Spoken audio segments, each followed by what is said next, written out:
Elecciones en Perú, reñido, muy reñido conteo casi en el final. Enzo Helguera Echegaray es un analista político, está allí en Perú. Tenga usted buenas tardes.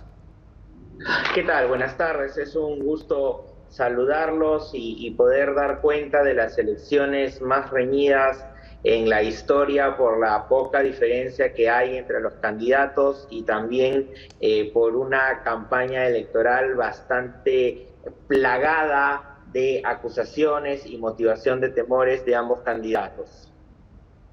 Bien, decíamos que era reñido el conteo al final casi del escrutinio. Sí, por supuesto, porque además la diferencia es bastante poca, es por decimales, y un candidato, de hecho la candidata Keiko Fujimori empezó de primero y ahorita está en segundo lugar y la diferencia es bastante menor, bastante ajustada, prácticamente por decimales, ¿no? Y lo que te puedo mencionar es que el escrutinio a estas horas termina siendo un final de película. Habrá que ver también qué actas son observadas, qué actas van a tener algún proceso dentro de la justicia electoral y que eso pueda prolongar un poco más la contabilidad de dicha votación. Pero lo cierto es que, en verdad, desde el punto de vista electoral, está una división en dos, casi en partes iguales.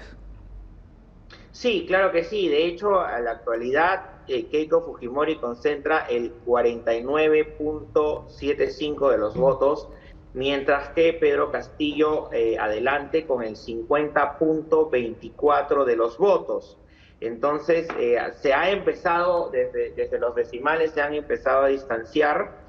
Sin embargo, habrá que esperar igual el conteo final. De hecho, un conteo rápido de una consultora que siempre tiene efectividad y algún error frente al hecho que contabiliza y el resultado final de las elecciones de un 0.1% de diferencia, indicó que Pedro Castillo era quien ganaba las elecciones por un poco menos de un 0.5% de diferencia. Enzo, la selva, el campo, el exterior seguramente van a ser los votos que definan en este balotaje, pero además el próximo gobierno se va a tener que enfrentar a un Congreso fragmentado, a una economía frágil, en el medio además de una pandemia, menudo desafío.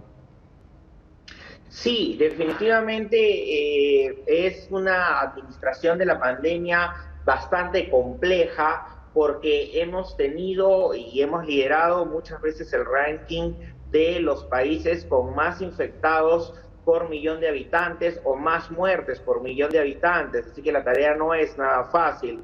Un país en donde se ha encontrado en la cola prácticamente o en la parte final de la fila para adquirir vacunas. Entonces, todo esto hace que haya un problema en relación a cómo corregir aquello que candidatos en campaña han prometido resolverlo, de hecho, en un año, ¿no?